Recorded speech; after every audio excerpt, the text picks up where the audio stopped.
Hi, everyone. So my name is Ivan Guo. I'm from the School of Mathematics. I'm also part of the Monash Center for Quant Finance and Investment Strategies. So today I'm here to talk to you a little bit about the Master of Financial Mathematics that we have at Monash. Okay, so the short presentation will be divided into a few sections. First, I will introduce what financial mathematics is, and then talk a little bit about what sort of career opportunities that you expect as someone who studies financial maths. And then we'll dive into a bit more detail about the actual course programs that we have, sort of what the structure is, what kind of units that you expect to take, and so on. And then finally, we sort of talk a little bit about the center we have at Monash and the various support network linked to the masters. There's also a chance for Q&A. As you mentioned, you can enter a question into the Q&A interface at any point, but I think we will also have some allocated time for taking questions at the end if you have those.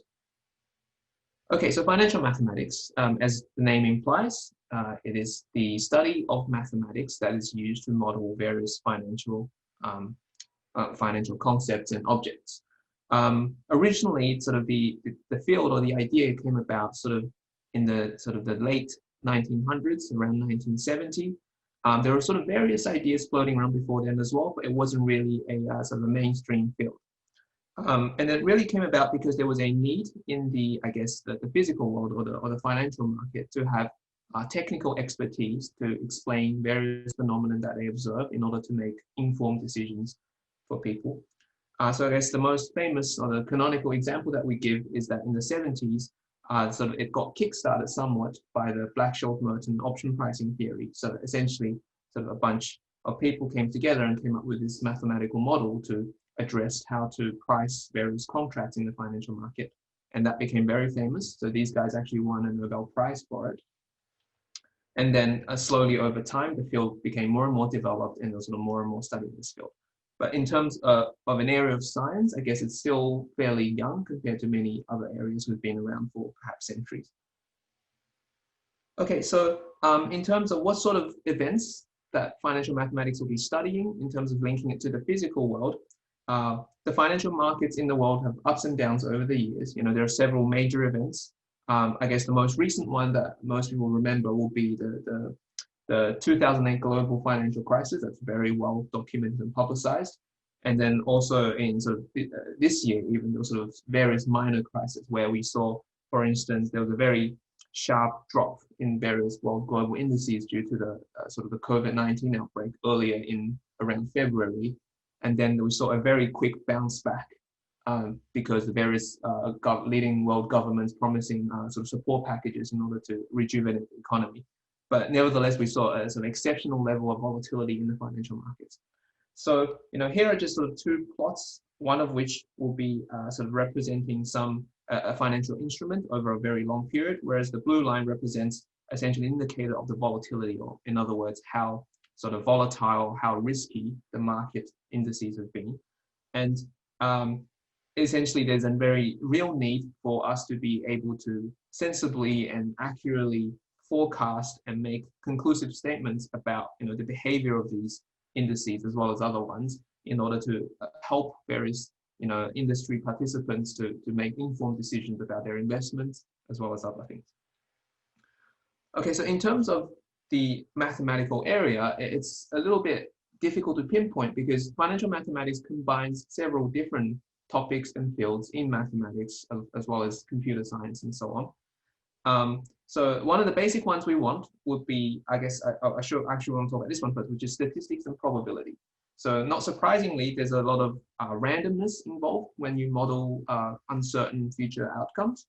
So that's where the sort of various concepts in probability and statistics become very relevant. People look at the historical data or various information that they have, and then they try to make sensible hypotheses and then sensible conclusions about those. So there's a lot of statistics and probability will be involved. But at the same time, we're studying the evolution of various processes in time. Like, for example, how is the stock market doing? How is the stock prices doing? So these are all sort of something that changes over time. And then when you sort of study dynamical system like that, that involves a lot of calculus, like differential equations. And in our context, it'll be more stochastic differential equations because we have random components and such. So, financial mathematics involves a lot of probability and statistics, as well as a lot of calculus and sort of differential equations as well.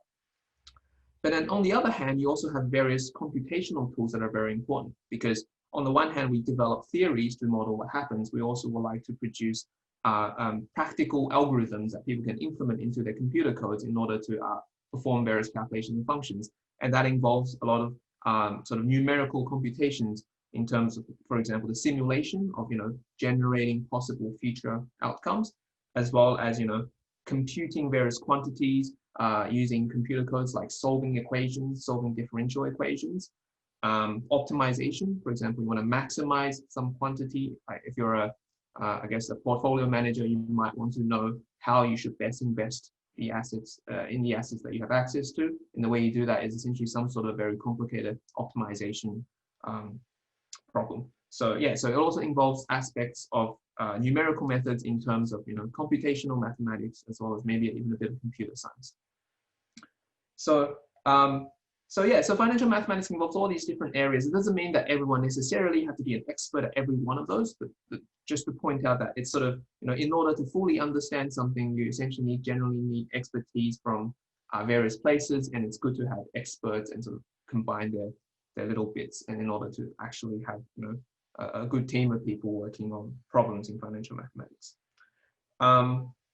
Yeah, as a consequence of having all these computational aspects, we also usually look for, as a person working in the area of financial mathematics, often a very desirable skill is to have abilities in programming, whether it'll be something more sort of prototyping like in Python, MATLAB, or whether something more industrial in sort of C# or C++ for big projects.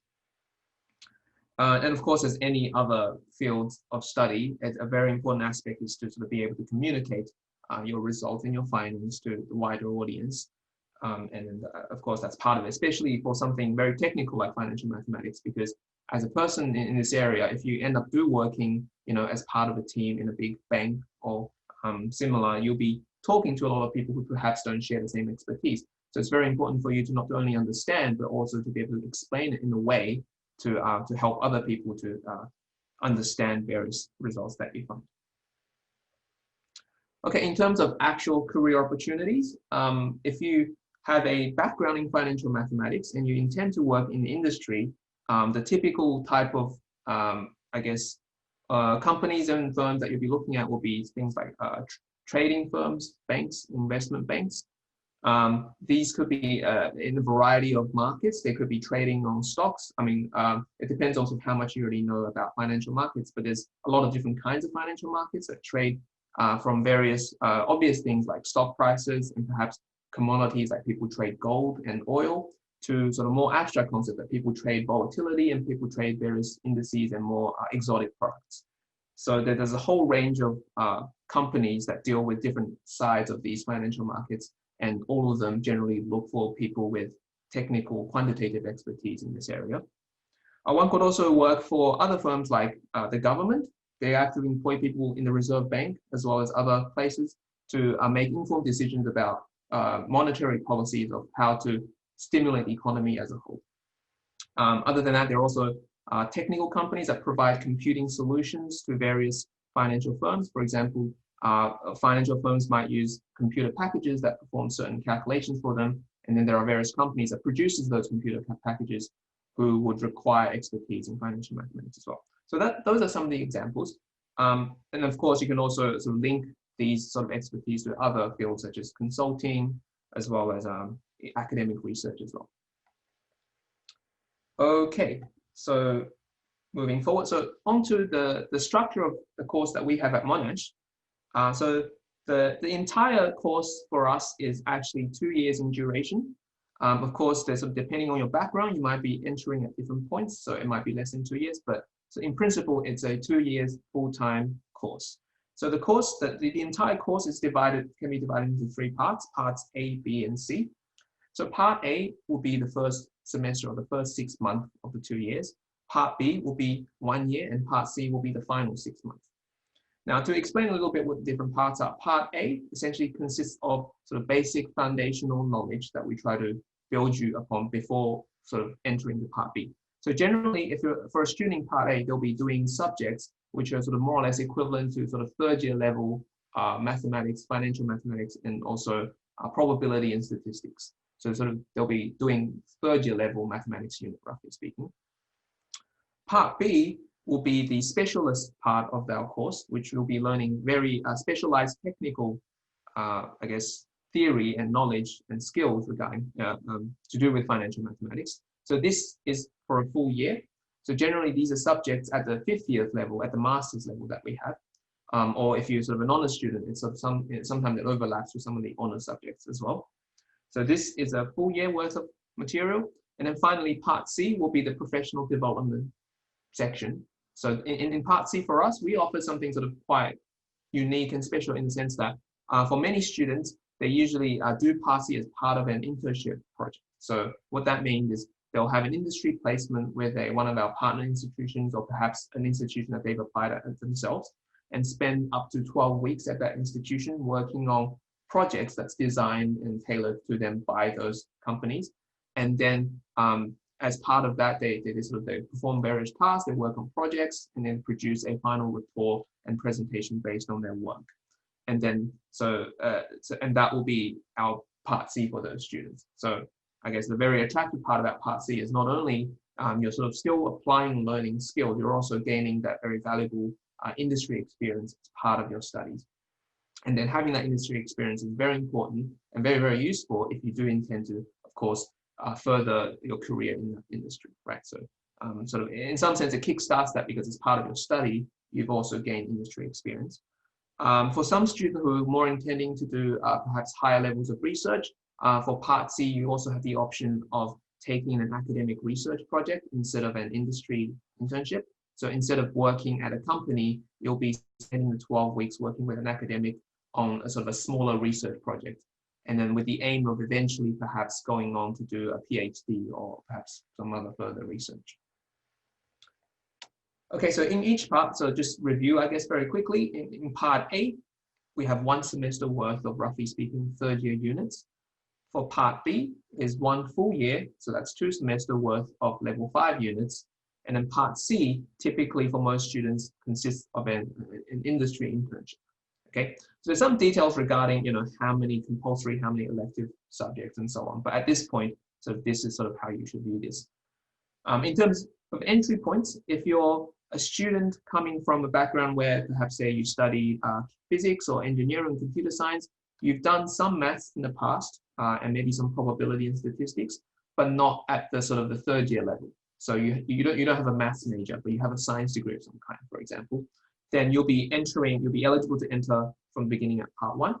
If you do have a maths major, so you already completed an undergrad degree where your focus is on mathematics, specifically, and you have some relevant experience in probability and perhaps financial math already, then you will probably entering straight into the part B of our program. So in this case, you'll be sort of shaving 1 semester off the duration of the studies.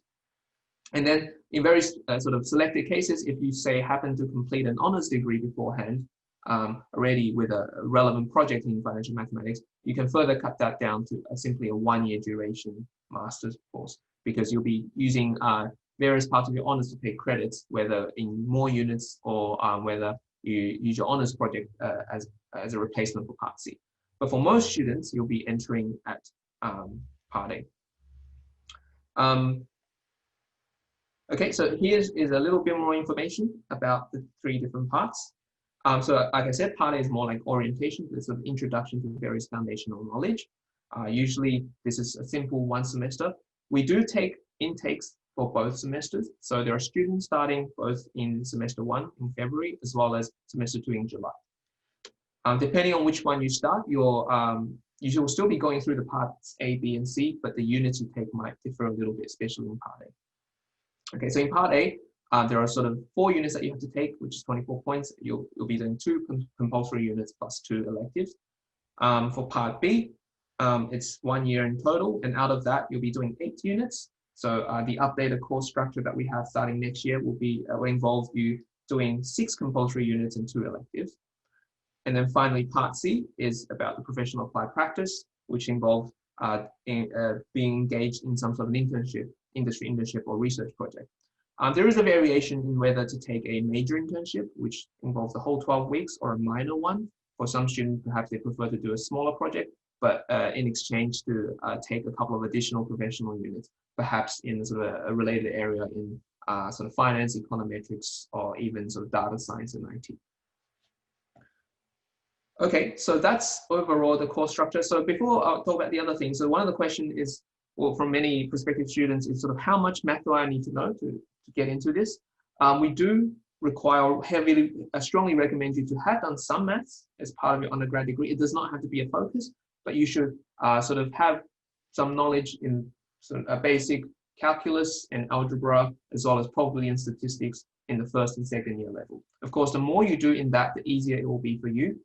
And then sort of if you haven't done that, but say if you're a domestic student, we usually recommend you to sort of take a couple of level 2 units before you get started.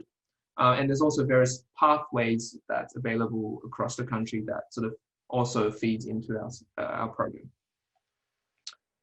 Okay, just very quick mention of a couple of related activities that we have as part of the Masters. There's opportunity for students to take AMSI summer school subjects for mathematics. So essentially there's some summer school that's run nationally each year where they offer several units at honors level. And occasionally some of these units align with the units that we want to teach. And if it works out, often there's an opportunity to maybe take those as part of the master's program. We invite students to regular seminars that we offer as part of our quant center. So these are sort of range from more research-focused seminars to more sort of industry-based projects. We also have on campus, well, the campus is not quite open right now, but once it is physically open again, we do have a particular computer lab / tutorial room that's set up to use Bloomberg terminals. So Bloomberg terminals, by the way, is a proprietary terminal that's used to retrieve various financial data. So typically you find these in many, I guess, many industry, big companies, they usually always have this. So this is a very sort of exclusive subscription-based terminal that's, that we have available as a teaching tool. In fact, we have a particular tutorial room that's set up with these terminals that we can make use of. And then I think down the line, you'll see units incorporating various aspects of sort of working on Bloomberg terminal. So this is, again, a very relevant industry experience. That's good to have. And also for students who feels like they require a little bit more catch up in various background aspects, whether it be maths or programming, depending on the need, we also offer sort of intensive workshops. So these were, you're looking at a few hours before the start of semester, in the week, before in week 1 or perhaps in week 0, where there's sort of a few intense days where we sort of sit you through several sessions of learning some foundational maths or maybe basic programming knowledge in order to bridge that gap if you feel like you're not quite ready to sort of tackle the Part B units or Part C internship. Okay, all right, so for international students, there's various English requirements. I think we have this across all of our master's programs at the uni. I won't go through too much details here, but if you are an international student, feel free to ask if it's not clear. But I think these are, so you can find information about this on the Monash website, as well as the websites listed here, and we're happy to give you special advice if you require that. But there is this is mostly for international students. Okay, just a couple of very quick alumni case studies, so to speak. So this is Chung Yung Chow. So he is a graduate in our program in 2018. So currently he is working in Hong Kong as a financial engineer. So some of the things, so recently we had him giving us a very nice presentation to some of our students talking about experiences. But one of the things that he said that's really interesting is that he found particular units that he learned, and then he really found them to be very important and very useful to his current work. So that's something that sort of a lot of people ask, we learn all this theoretical material, but is it really what people use, when they go in industry? And then, we had him as well as another recent graduate specifically pointing out various units. So in particular, he pointed out stochastic calculus, computational finance, and a couple of others, where he said at his workplace, it becomes very, very valuable having these knowledge and skills, where he can actually use his knowledge to sort of work on problems and help others as well to tackle various things. Okay, some other interesting statistics. So we recently did a survey with our alumni. So we gave the survey out to about 50 or so students, I think. And then most of them responded. And there are a couple of interesting points. So out of those who responded, over 90% of them was able to obtain employment within 1 year of graduation. Okay, so it's actually a little bit more than that. In fact, I think the statistic was over 80% of them was able to sort of get a job within 6 months of graduation. So the overall conversion rate from graduation to employment is quite high from the program, from the students that we had. In terms of where they end up working, here is a pie chart with various sectors. As you can see, there's a very large portion wealth management. So these are sort of investment companies, for example, superannuation companies, fund managers, and so on.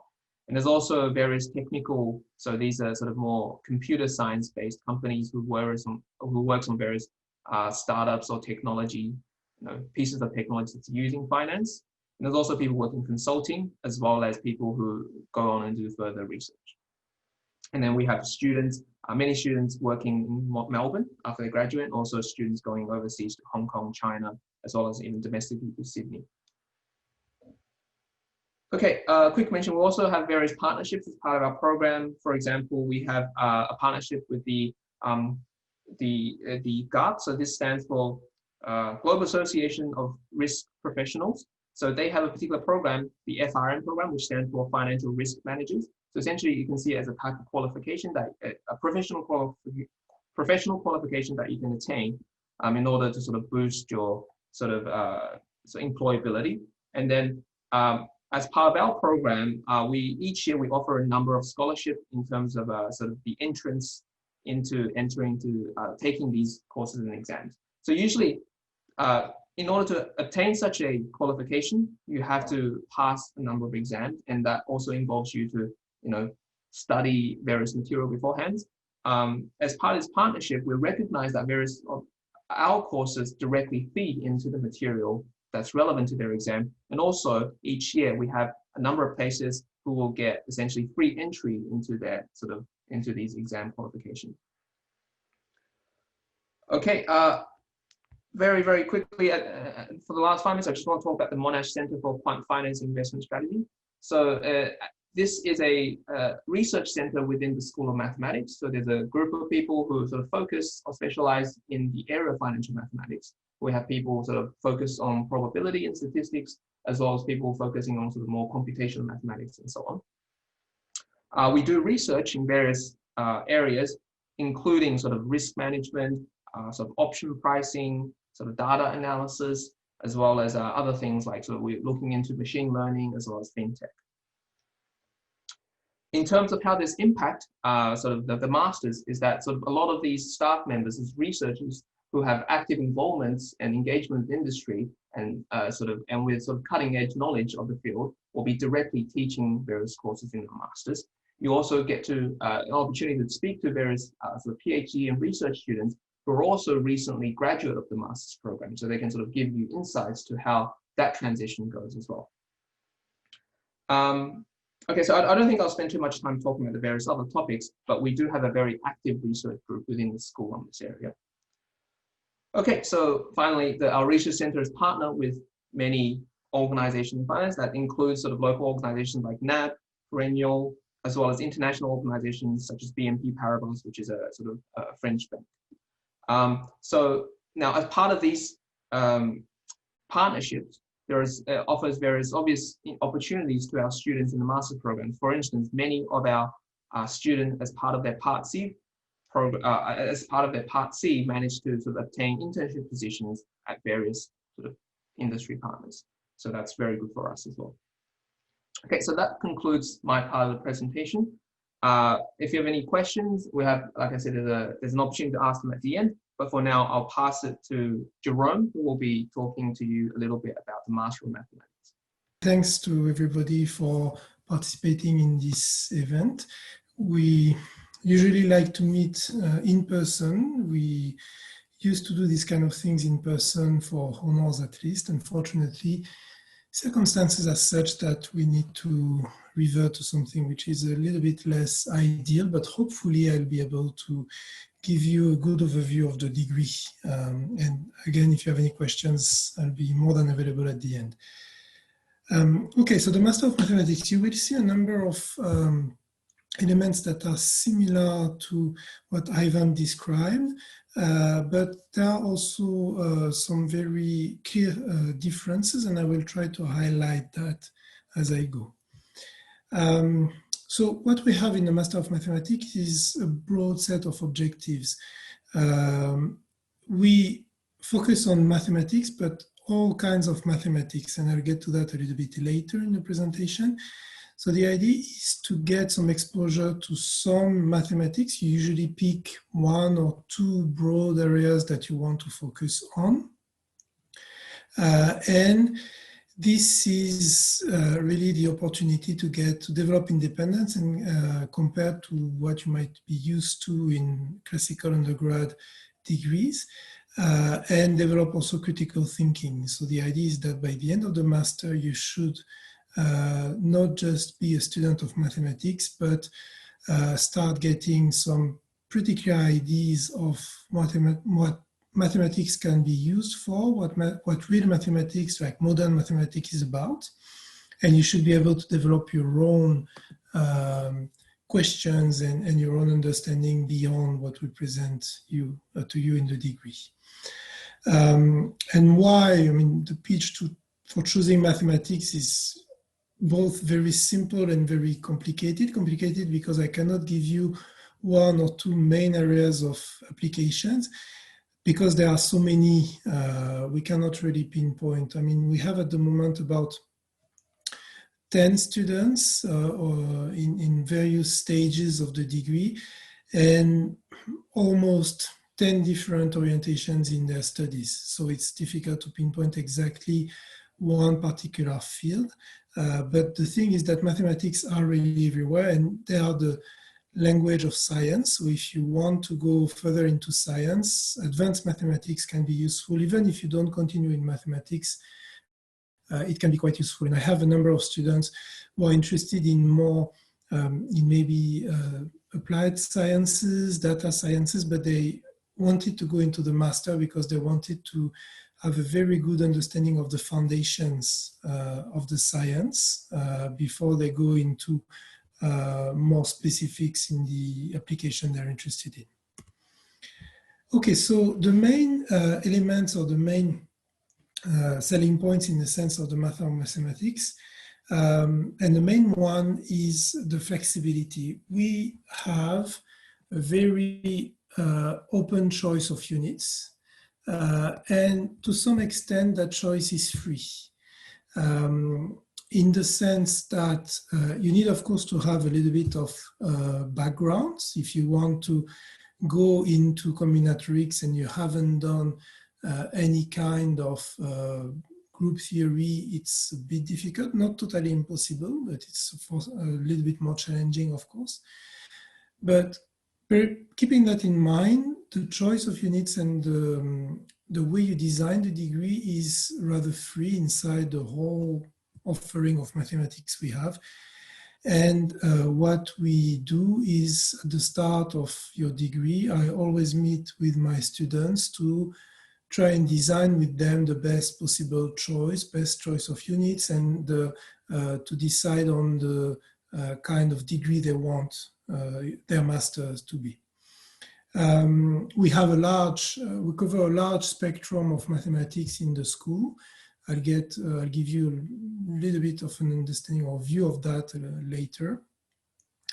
So it means that choice is really free, or you have a lot of possible choice, and you can even combine some of the choices. I think Kim will later in this week provide you with a link to some videos that our current students, two of our current students have done, short videos to talk about why they like the Master of Mathematics. And Lucinda, one of our students, made that clear that she really enjoyed the fact that she could do both pure mathematics and statistics inside the same degree. So that's part of the free choice that I was talking about and the flexibility. Now, Ivan talked about the MC Summer School. It's an opportunity that you have to intensively study mathematics among your peers. So when I say among your peers, I'm not entirely sure how they will run next year. It all depends on the situation, of course, but there's this opportunity to try and connect with other students, honors students, PhD students, and master students across Australia. We have a big project unit, which is part of the last stages, I would say, of the degree. And contrary to the Master of Financial Mathematics, where the project unit is perhaps, as Ivan said, with a scope that's a little bit more, less developed than honors project unit. For the Master of Mathematics, it's the opposite. The project unit is worth one full semester when the honors, the corresponding honors unit is about 2/3 of a semester. So the scope of the project unit is really wider. It could be spread over 1 year. It can be done over 1 semester. That's part of the flexibility I was talking about. In terms of careers, also the same both difficulty and easiness to present them because they're everywhere. Of course, you have further research in mathematics or applied sciences, but we have a number of companies in energy and resources, business, engineering, finance who are interested in graduates in Master of Mathematics. So that's a very large opportunity. I didn't mention here also some governmental agencies.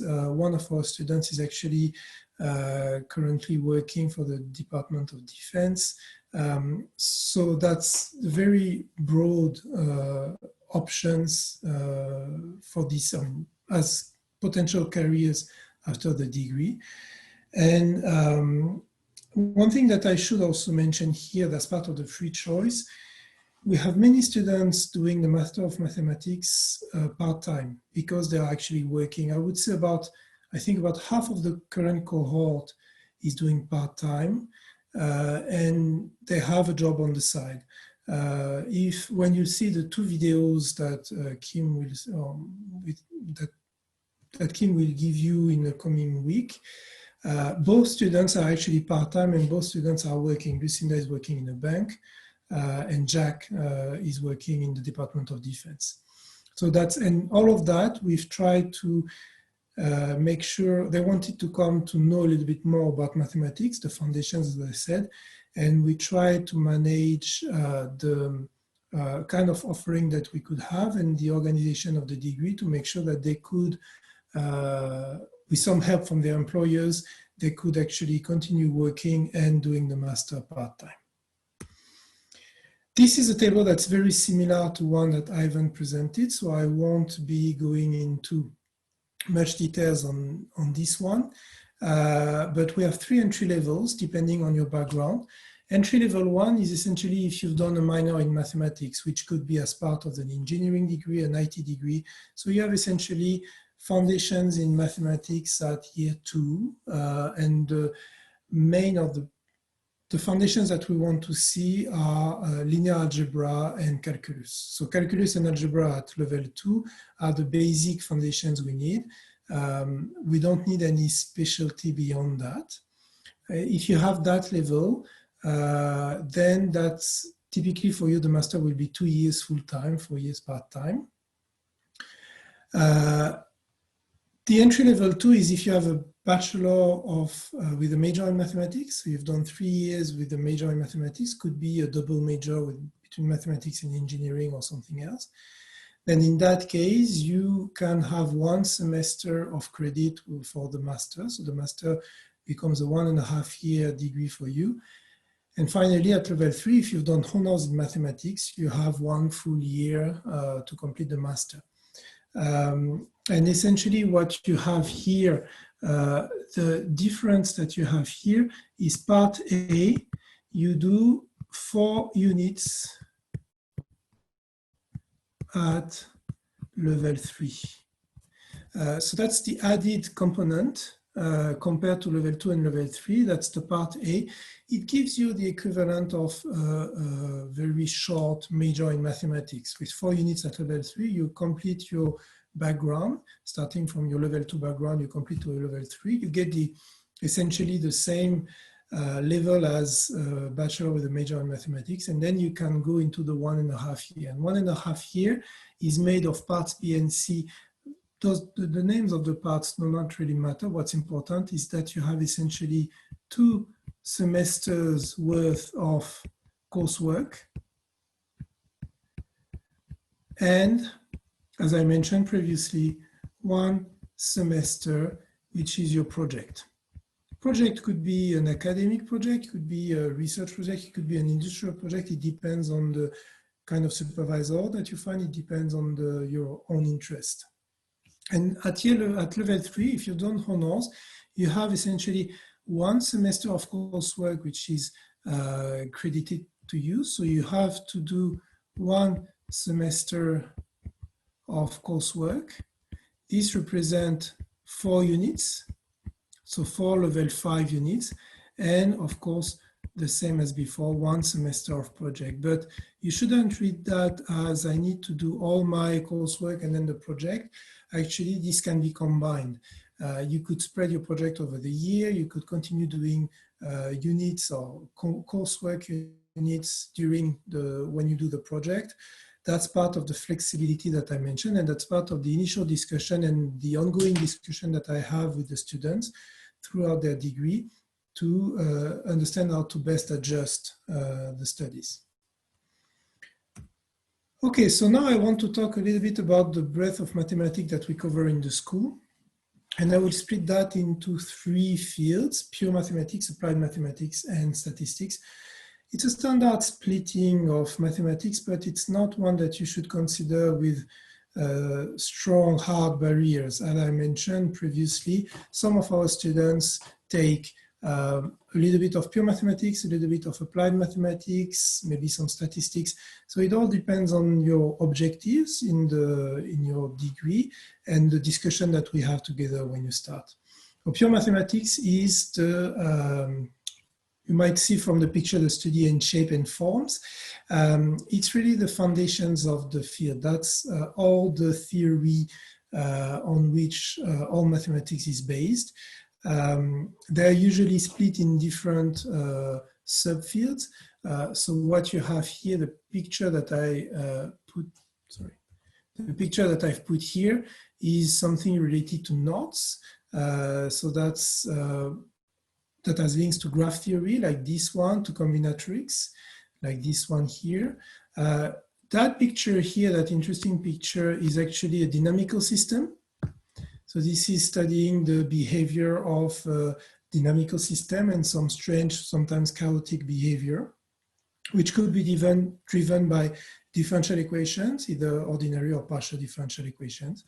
So these topics are what we usually put inside the pure mathematics box, but they are related to other things. For example, the partial differential equation is strongly related to the applied mathematics. The graph theory is strongly related to some computer science research, as well as combinatorics. As well as combinatorics here. So those topics are really linked together. And there's also some strong link between dynamical system and topology. So it's not just, silos, it's very much communicates inside pure mathematics and outside. Going to applied and computational mathematics, we have a team that has been recently strengthened, especially in computational mathematics. So we cover a lot of ground on that aspect now. They could relate to certain also fluid dynamics. So this is a picture that comes from a fluid dynamics, difficult to represent in 3D, but this is the behavior of a certain flow, the velocity of a certain flow. As you can see here, we have also some very applied questions or very applied research questions. Some people working in solar physics. This research here requires knowledge on computational techniques, knowledge on differential equations. So there's again a combination also in analysis in the differential equation at the theoretical level themselves.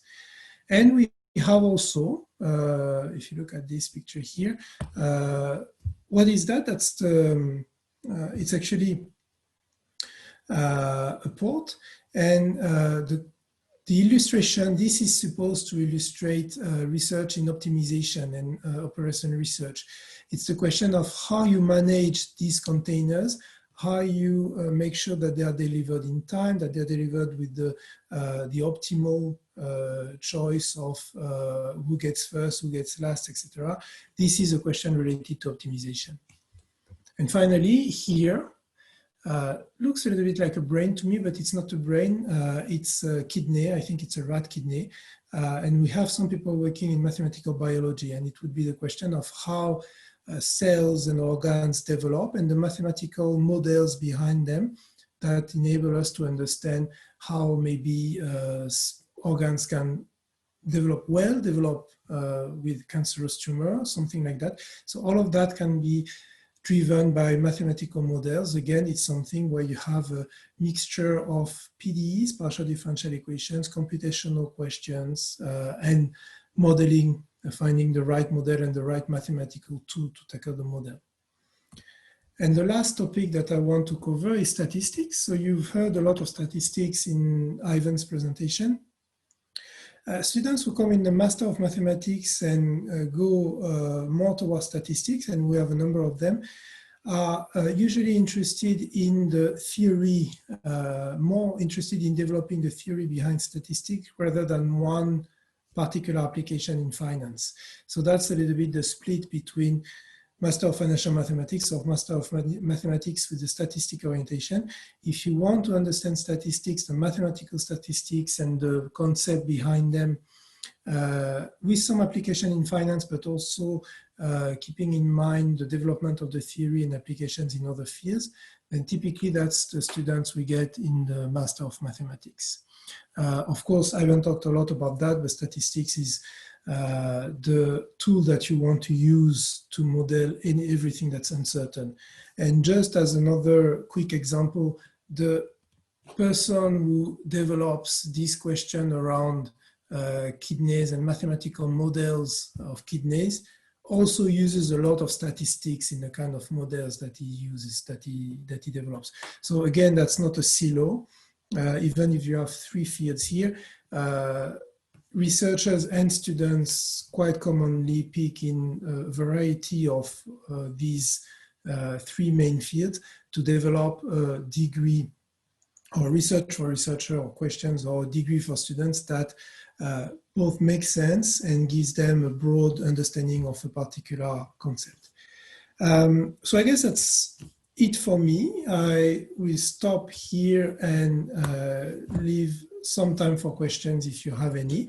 If you don't have any questions right now and you want later on to contact me, just Google my name. You will find my address. You have the recording also with the address here. Thank you.